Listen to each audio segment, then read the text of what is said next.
Brace yourself.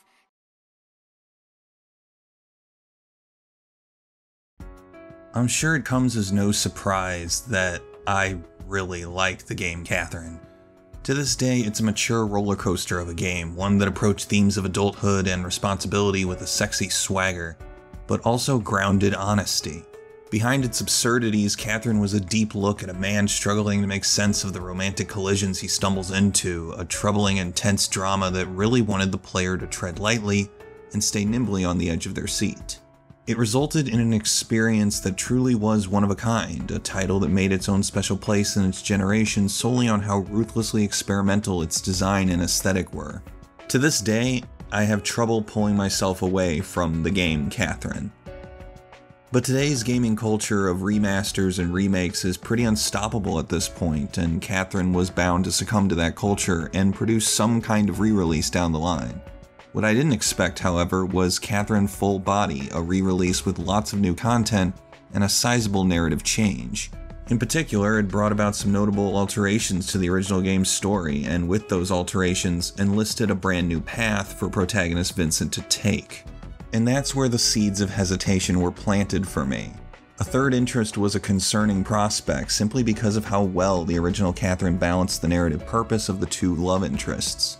Each interest's symbolic elements were represented by the swaying meter, which was connected by questions asked in the nightmares and the way Vincent acts during his nights at the Stray Sheep. Even during the moments where Vincent doesn't interact with either interest, their influence still pressures him, and the meter made these influences all the more apparent. With a third interest, there were a lot of alarms going off, all because I wanted the original game's ethos to be preserved, and a third character option didn't look to keep that equilibrium intact. But at the same time, I was still passionate about Catherine. I genuinely loved the original game, so I felt a personal obligation to see what exactly Full Body was going to do with this new Rin character. What would Full Body's direction do to upset the carefully laid balance of Catherine? What exactly was going to happen to change Catherine's inherent artistic care? Well, I played it, all the way to the end, from first cutscene to the credits rolling. I played it multiple times, in fact. And with this experience in tow, I was originally going to make this video about Catherine Full Body's overarching changes.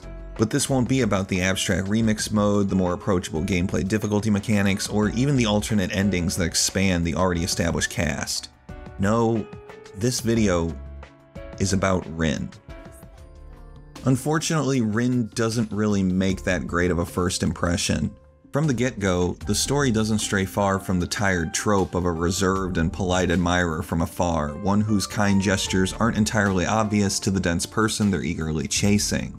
Seriously, this isn't a new thing, and it's not even done particularly well in Catherine Full Body. The developer's intention to push the player toward Rin resonate right down to the visual design. Bright pink hair and an almost luminescent color palette for the clothing make it painfully obvious that this is a character the game wants you to notice. I mean, the character is Vincent's neighbor, for God's sake. It's so transparent how much needs to be done for Rin to fit into the story of Catherine, and it's just so distracting a move. What's especially clear about all of this is that Rin is incredibly difficult to get away from. Unlike the two love interests of the original game, Rin is employed at the Stray Sheep as the pianist. The bar was always meant to stand as an oasis from the stress and strain of the romantic battlefield between the two Catherines, a place of reflection and contemplation of Vincent's next move. The isolation from the Catherines was meant to be that way. But Rin is almost always there. That presence shows a distinctive separation from the tug-of-war that Vincent experiences when he leaves the establishment. Until a considerable ways through the game, Rin provides no anxiety. Vincent is safe around Rin, and that's a pretty noticeable issue.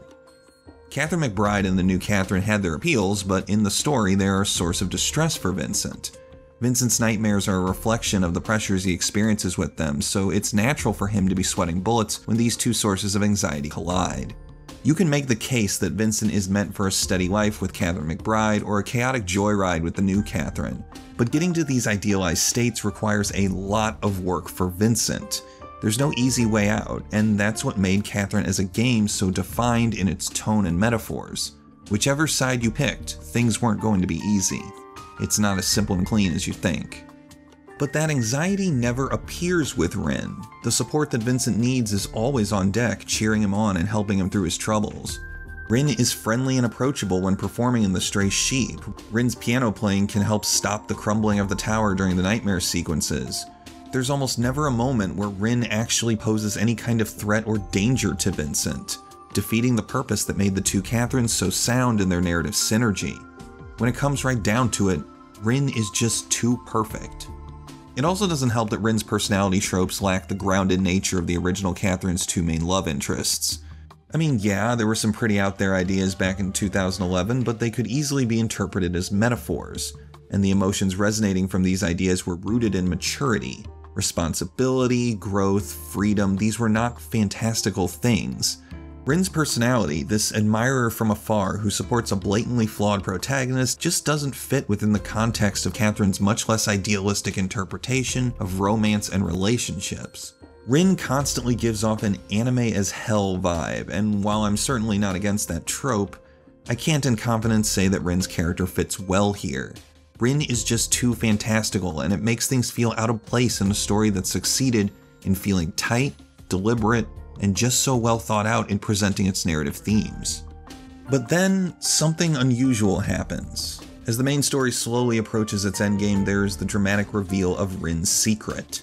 Vincent's immediate apprehension towards furthering any kind of relationship with Rin after this reveal kicks off a much more introspective look at this mysterious third interest. And if you take certain actions and answer questions in a particular way throughout the story, you can open up a potential romance path with Rin.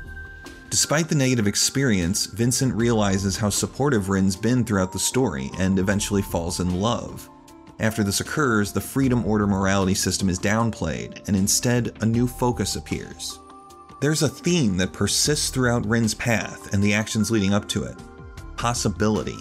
The concept that current standards might be hiding something entirely new, something that could lead to a better outcome for the player. This idea of rejecting what's expected and striving for something different is omnipresent with Rin's path. The way the morality bar shatters when you answer a question in favor of the Rin path and how it's replaced with a blossoming flower shows that following the moral choices of the original game doesn't necessarily lead to better results. And despite what I said about how fantastical and tropey Rin's personality is, I still find the actual romance route to be surprisingly good when examining it through its themes and narrative design. Vincent displays the same conviction to support Rin as he does the other two interests in the game, but this time around, the actual struggle comes from a place of intolerance, or just not agreeing with the pairing in general. Regardless of how you look at it, Vincent being with Rin is not accepted in the grand scheme of things, at least not immediately. Vincent's friends display their own concerns early on, but eventually find Vincent's decision to be the best for him. They want their friend to be happy, even if it's with someone who they might not fully understand. The climax only exemplifies this as more and more characters are forced to confront Rin and Vincent's relationship. The route's focus on open-mindedness to new ideas is probably my favorite part of the entire Rin route, and despite my reservations with Rin's personality traits, I think this was something worth experiencing. The lesson to be learned that new possibilities can lead to a wonderful future if you're willing to give them a try is an ultimately wholesome message that I can't help but appreciate.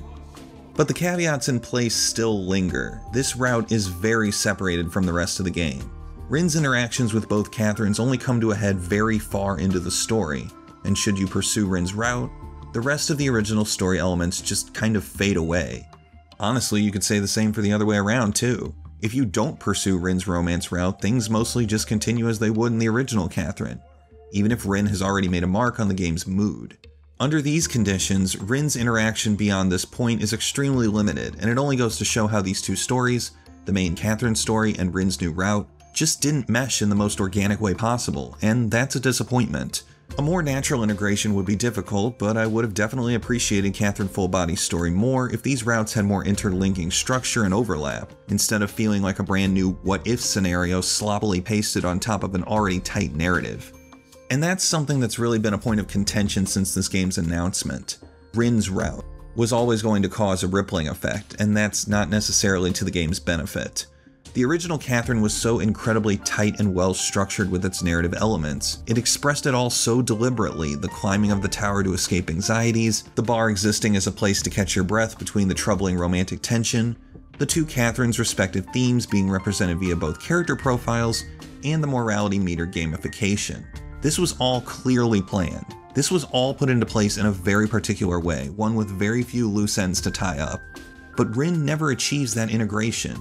Despite the cutscenes, interactions, and additional effort to make Rin feel integral, there isn't a point in the entire story where this reaches fruition. Rin always feels like an outsider, someone who never fits into the careful balance of Catherine's dynamics.